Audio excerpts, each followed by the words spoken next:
First, please, can you put your hands together, raise your roof, and give as much love as you can to the stage for the wonderful Adam Green, everybody! Why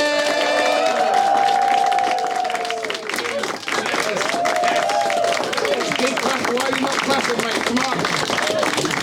Edinburgh Fringe Comedian of the Year. This is important, probably. It's lovely to be here. You're all here. Like, I love how we filled the room, and yet still there's 2 free seats at the front row. They said no more people were allowed in, and it's like, so someone must have brought their own seat just to sit at the back. It's incredible stuff. Anyway, my name's Adam. Fun fact about me, I'm pretty fat. Thanks, yeah, you can really see it at the side there, can't you, sir? Like, yeah, so I know I'm fat because people keep telling me I'm fat, like loved ones, doctors. My girlfriend turned to me the other day, she said, I think you've got a dad bod. I said, what, it looks like I let myself go. She said, no, it looks like you've eaten my dad. He's a big guy. And I was in the doctor's the other day getting the results of blood tests, because you've got to have a hobby. I get these blood tests every so often, because what happened was about 3 years ago I had a kidney removed, not to try and lose weight, but basically I had this swelling here, and I went to see a kidney specialist, and he said, what you got there is a dead kidney, and it's got blocks, and it keeps filling up with cider. And I mean, he said fluid, but he winked, he knew what was going on. He said, you've got 2 options, you can either take it out or leave it in. I said, well, what's the benefit of taking it out? He said, well, if we take it out, it won't kill you. So I thought I'd probably do that then, but it's good to have the option, isn't it? Particularly after how this gig's going.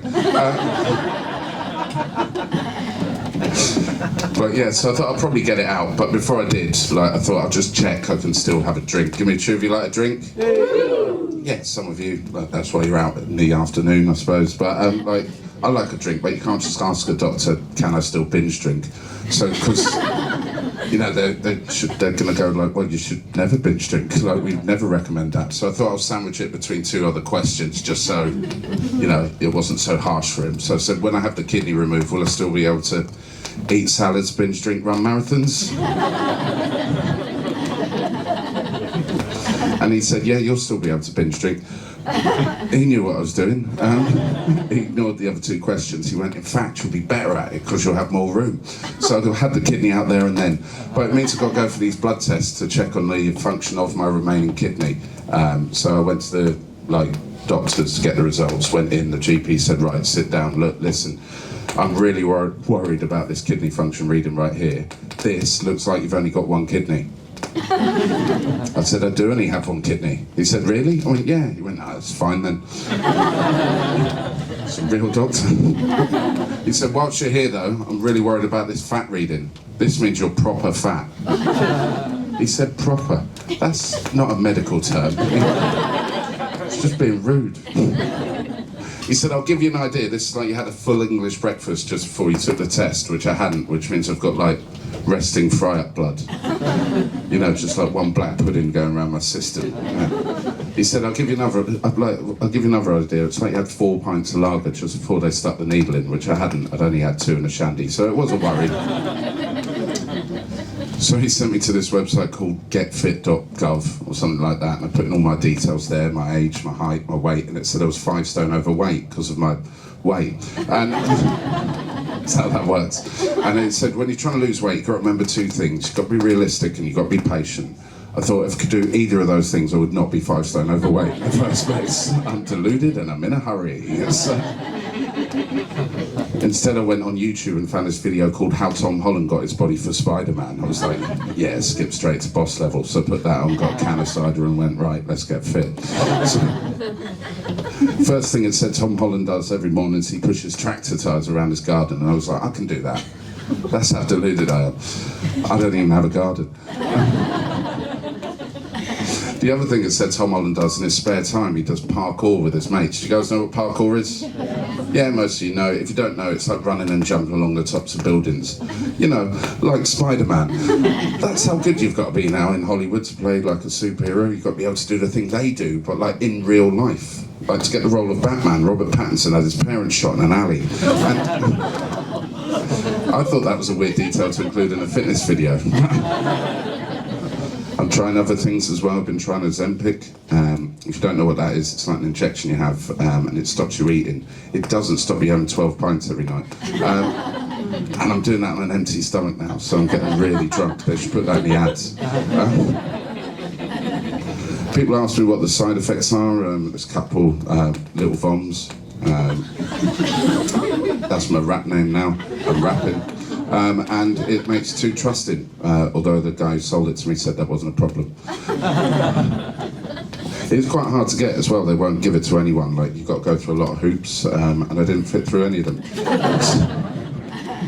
So I'm qualified.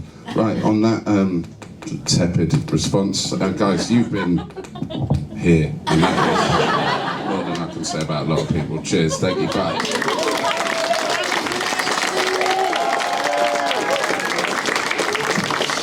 One round of applause to go. Up next, please put your hands together again, raise the roof, give loads of love for Chris Leoyen!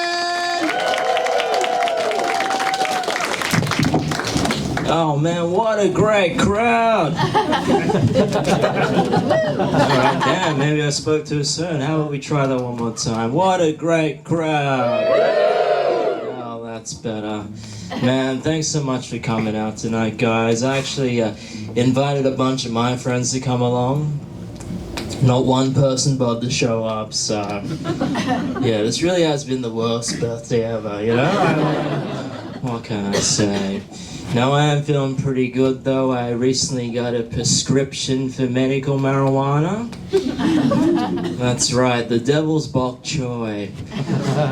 Man, I don't know if this sounds right to you guys, but my doctor tells me that I should be smoking it every single day.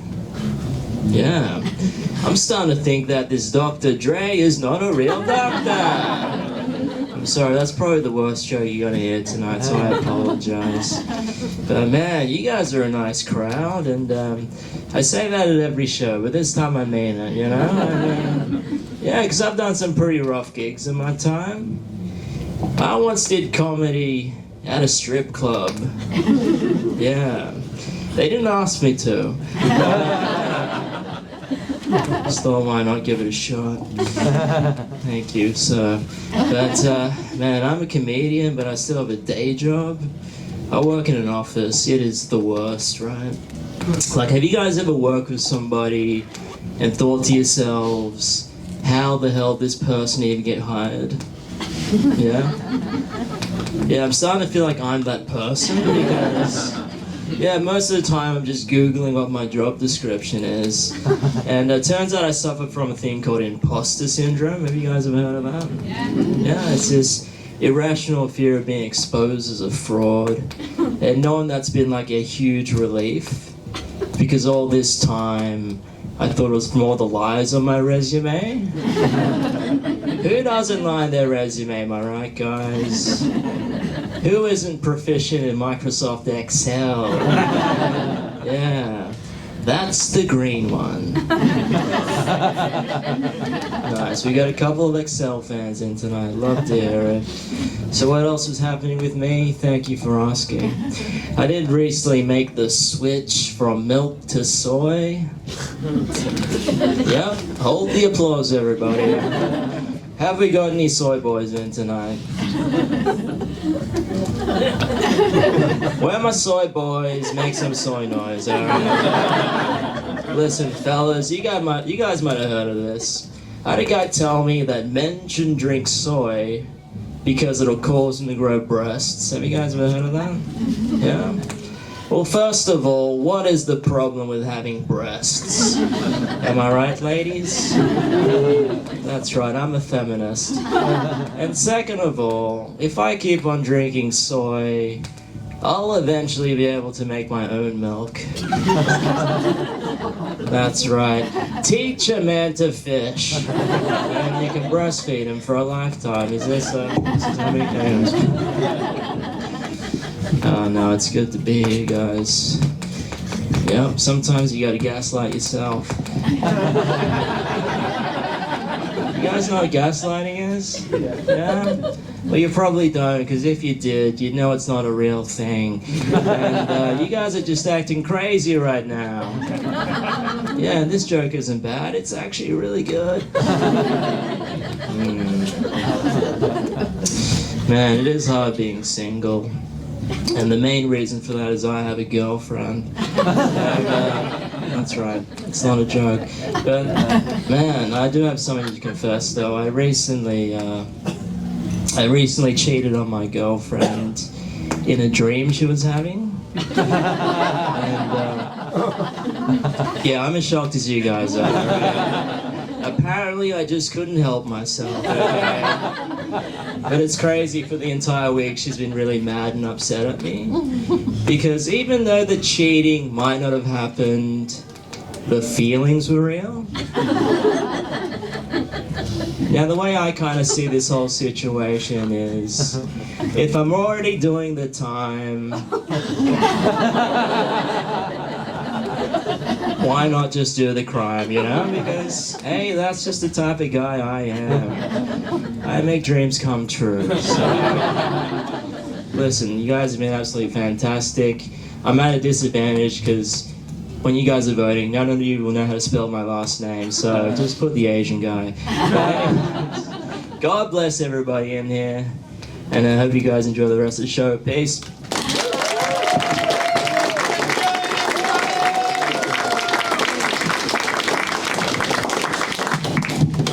You'll be voting by clapping, so I don't know if you have to spell his name with your claps, but we'll try. I don't know how that's good. I think the only name we could spell with clapping would be some sort of African name, like a clicking language, whatever that's called. But people thought that was dodgy for me to say that. What world do we live in now, guys? Just chill out. Up third, who have we got? Right, put your hands together, raise a reef, give loads of love for the wonderful Tim Reeves!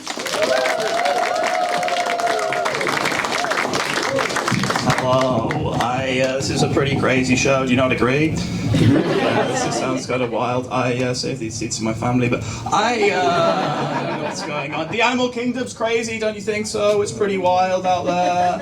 I always think, for an animal with wings, pigeons do a lot of walking. They're always on their feet, you know. You kick a pigeon, it doesn't fly. It kind of hops. You know. And I'm going to say it, they're not nice feet. It's a late night show. Pretty like shriveled cheese strings, claws. Can you stop laughing and join the others, please? I'm trying to manifest silence up here. They don't look nice, you know, it's not good. Between you and me, as a minimum, if I was a pigeon, I would wear socks. You never see it. Okay, I think that's my time. I don't want to be doing this. I'm being forced to be here. Will's actually my uncle. This is a very stressful situation. I don't know. You might get to tell I was obviously homeschooled before being expelled, and it's a pretty stressful time. I don't know. I'm kind of a scared person. You might be together. I'm kind of scared of all of you, individually, collectively. You know, it's not good. Some people have no fear in life. You met these people. These people said the only thing to fear in life is fear itself.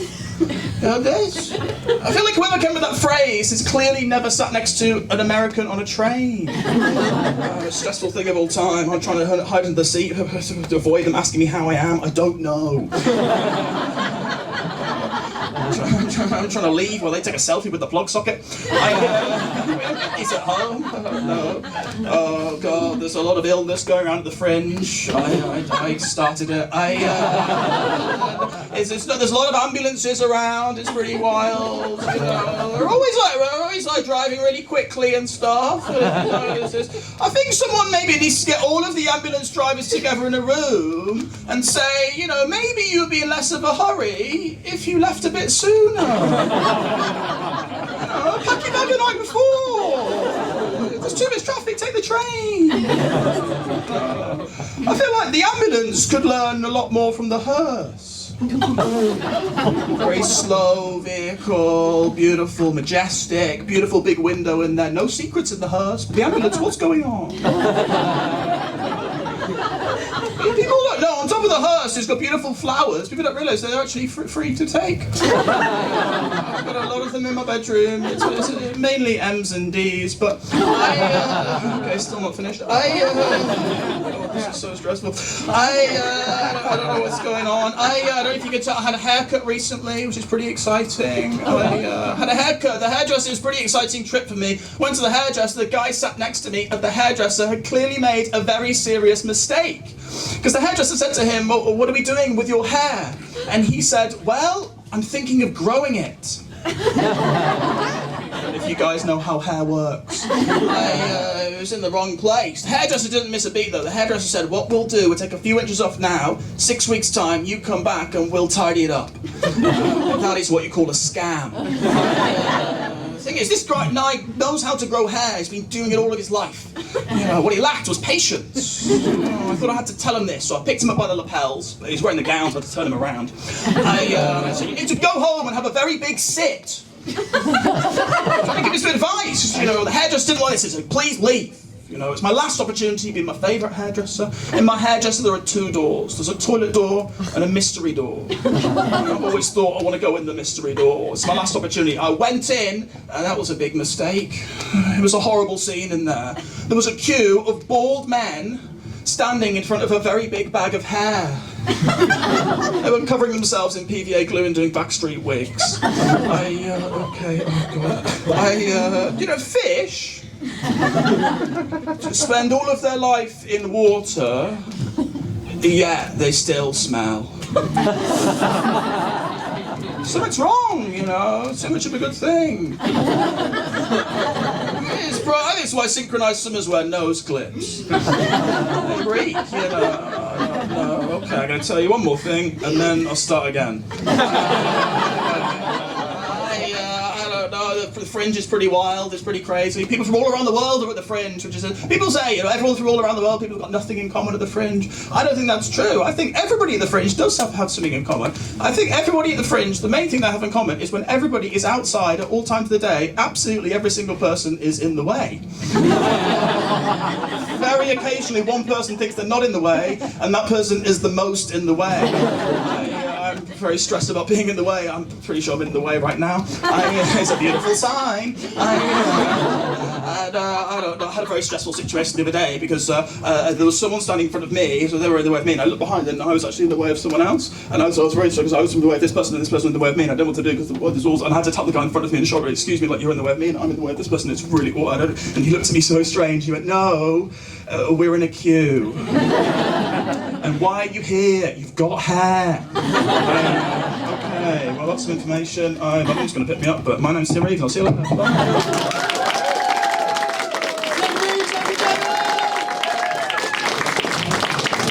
Down to the last 2. Who's up next? Please put your hands together, raise your give loads of love for the wonderful Phil Green! Thank you very much. I've had a big birthday recently, guys. I turned 40! 4. I know, it's not an age to celebrate. It's a weird age to be. I get told young for my age, though, which is obviously a very nice thing to hear. And then people always follow that up with, is there a secret to that, Phil? Is there a secret to looking younger than you are? And I say, yes, there is actually, because while I was in my 30s, I was on a very strict course of skin therapy called Not Having Kids. Which I thoroughly recommend. Give it to your kids. Give it to if you haven't. Listen to that energy. Some of you already fucked it. Those of you haven't, save yourselves. But I get told off for my age. But what I've discovered is being a middle-aged man, because I am now technically middle-aged. By the way, if you're unsure if somebody is middle-aged, you meet somebody not sure whether they're middle-aged, the best thing to do is to ask them their email address. Because if they're middle-aged, their year of birth will be in their email address. That's the thing we did as a generation. We were the first generation to get email addresses, and so we just put all of our personal details in it. Fucking full name, date of birth, passport number, fuck it, let's put a national insurance number in there as well. Why the fuck not? So you'll get like Tom Davies, 82, Ben Evans, 72, you'll get D. Andrew, 69. People love to put 69 in their email address back in the day, didn't they? They loved that because it's a bit lewd, wasn't it? If somebody's got 69 in their email address, you can assume one of 2 things. Either they were born in 1969 or they're a massive bellend.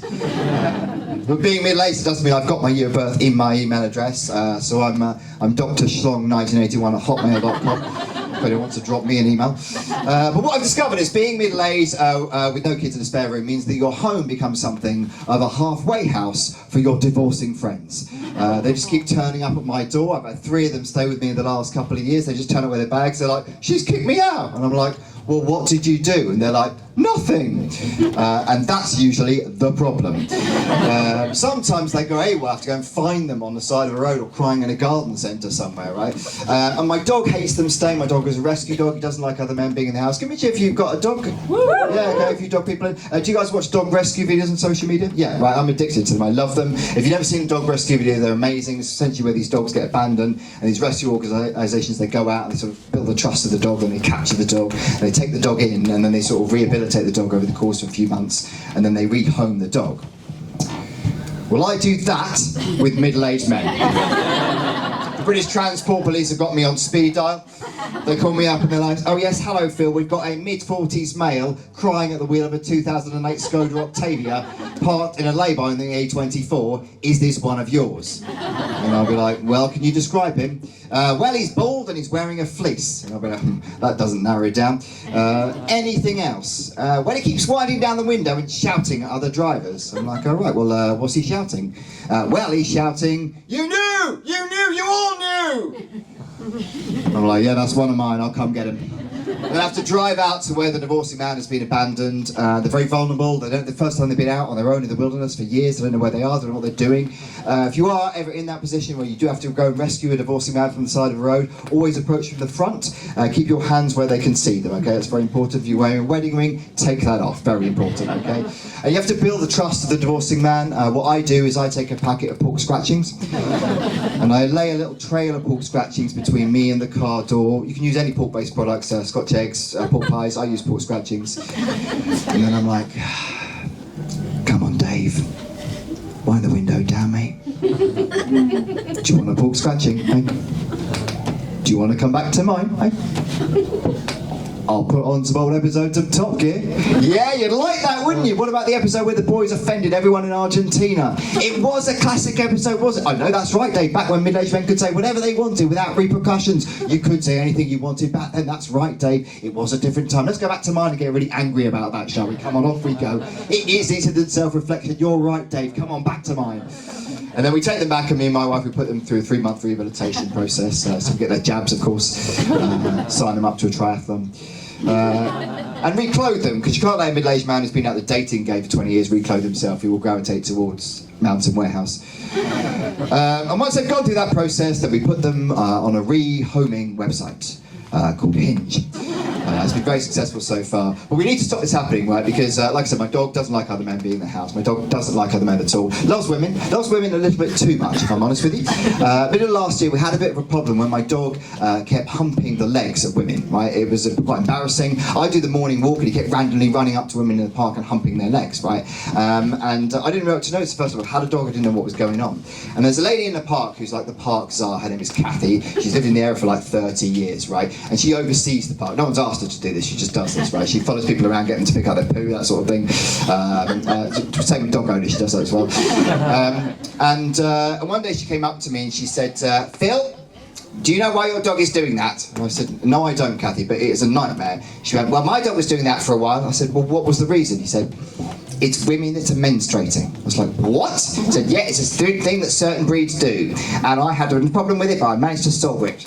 I said, well, what did you do, Kathy? Because I need to solve this problem. It is a nightmare. She said, well, what I did, Phil, is whenever there was an incident like this in the park, what I would do is I would apologise to the lady, I would ask her name, and then as I walked away, I would pull out my phone, and I would go into my calendar, and then I would put in her name and the date, and then I'd set myself a reminder every month, so I knew who to avoid on what day. I said, Kathy, that is fucking creepy. She went, yes, I know, but you want me to share my calendar, don't you? I said, yes, I do. So we sat there and Kathy transferred all of these names into my calendar, right? And it was brilliant, because it meant every day when I went to the park, I knew who to avoid on what day. Genius system, you would think, right? So a few weeks this was going brilliantly. And then one day, I came back from a gig up north, and I walked into the kitchen, and my wife was sitting there at the kitchen table with her phone out. And she turned it round to reveal our shared Google calendar. And she said, are you shagging a different woman every day of the month? And I was like, oh my God, no, you have totally got the wrong end of the stick. That is not what is happening. No, of course not. No, that's not what's going on here. No, of course not. That's just when they're menstruating. Long story short, I'm now living in Day's spare room. You've been lovely. Enjoy the rest of your night.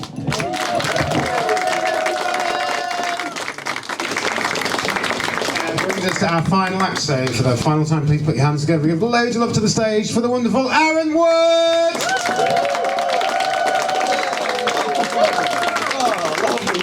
Man, wow, you guys even clapped till I got to the stage nearly, that was good. Thank you all so much for coming out, man. It's nice to be here. I like coming up to the Fringe and stuff because I get to spend a month outside of the shithole I live in, so that's good. I'm from a place called Stockport, just outside of Manchester.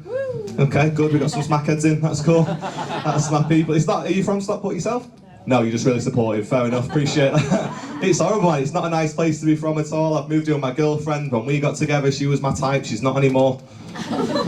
She's not, and that's not her fault because she's beautiful and I'm very lucky. It's just now my type is a man that can protect me, so it's tough out there for you. You're coming home tonight with me, I see you there, you're like a big dude and stuff, you got a vest on, look at you, what a man. I bet you'd cuddle me really well, good for you. You guys together? I bet you feel very safe in his company. Not for long, yeah, what a man, let's go. Oh, I didn't realise you'd be so keen. Yeah, woo, man, this is good stuff. What's your name, fella? Ricky. Ricky, nice to meet you. What do you do for a living, Ricky? I work in the space agency. You work in the space agency? Yeah. Oh, you fucking minted as well. I fucking nailed this. My God. Oh, mate, I'm going to bum your head off to another world. That's what I'm going to do. Because you worked in space, don't you? Good. Just making sure you get it, that's cool. But yeah, it's just tricky, man, where I live. I don't like it at all. But like, there is a part of me that thinks if I left, I'd miss it. Because living on a council estate, it makes you feel better about your own life. Because it doesn't matter how bad life gets, you're just surrounded by people that have got it ever so slightly worse than you. And it makes you feel loads better. I'll be having a bad day, I'll just look out the window like, oh my God. Yeah, I'm depressed, but I've got my teeth, so it's sound, innit? You know what I mean? Like, it could be so much worse. Like, imagine being both, like, depressed and toothless. You can't even tell anyone, can you? You just ring at your GP, it's like, what appears to be the problem? And you're like, I thought I went to some time for a birth bag. Like, you can't.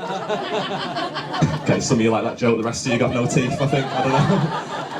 But I'm trying to make the best of it, really, and stuff. But it's a scary place, and I don't like it, man. I was scared of quite a lot of stuff, and I thought that my life was going to be a bit better than this. Like, my mum's got like really high aspirations for my career and stuff that I just don't think I can live up to. Like, she's obsessed with the idea of me getting on TV. Just sits at home all day, watches the TV, and she's like, when are you going to be on that? When are you going to be on that? As if that's my decision. As if Live at the Apollo are ringing me up, and I'm like, I'd love to, but I'm in fucking 3 Sisters to 45 people. I've got other plans, mate, I'm a little bit busy. But she watches shows that I'm in Celebrity Get Me Out of Here, and she's like, there's comedians on this all the time, why aren't you on it? But I've not even heard of these, I've heard of you. Yeah, because I fell out of you nutcase, of course you've heard of me. But she's right, I want to go on that show, I think I'd nail that show. Because every year, celebrities go on there and they admit what they're actually afraid of.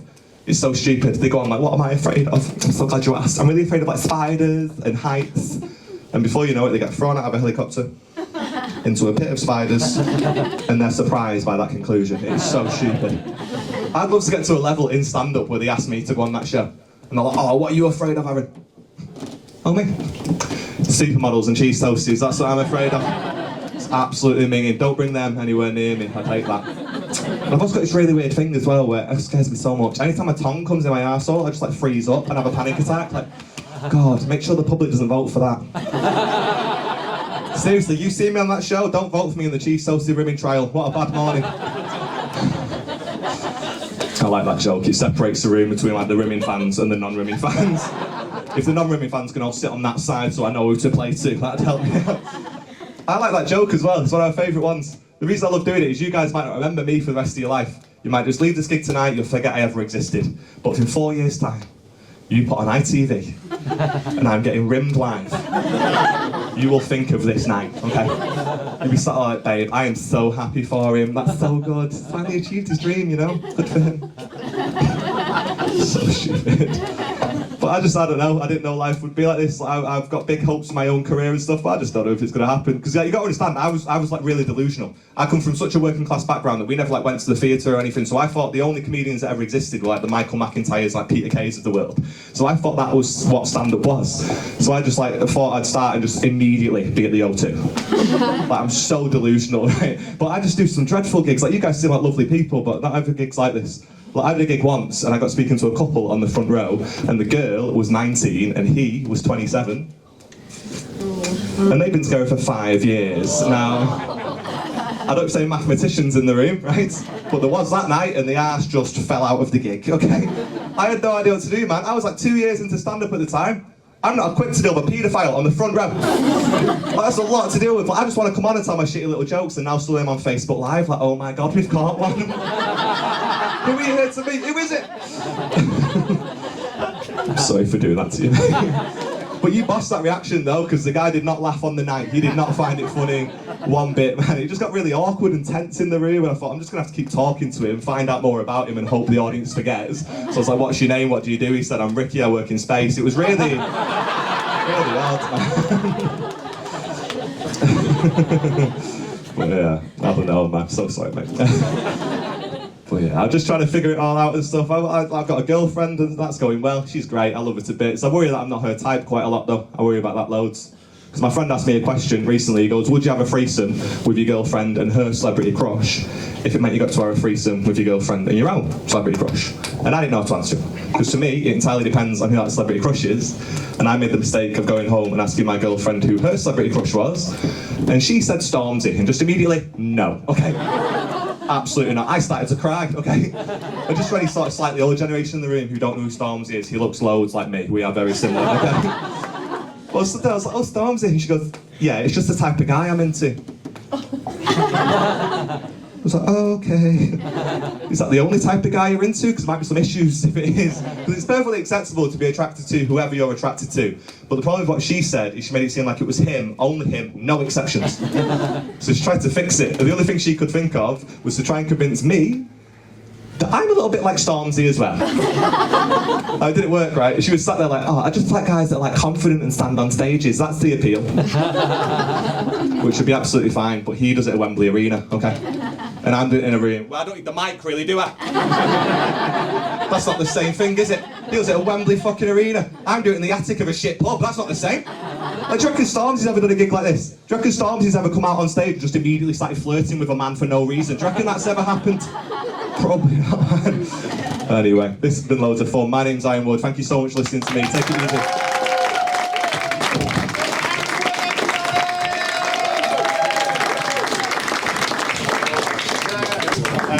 We've got to make some decisions now, and that's all on you.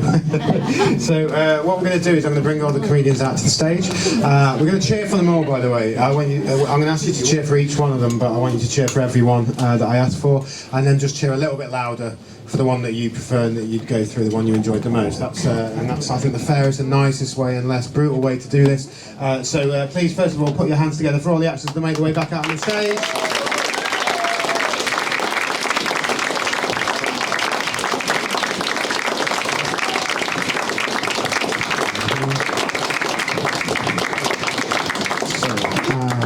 We're going to go from far side towards me, and I'm saying that so you're prepped in advance. I've said this before on these nights, but I remember being the first person to be cheered for on these things, and people aren't ready to clap.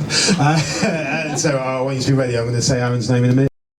First of all, please put your hands together for Aaron Woods.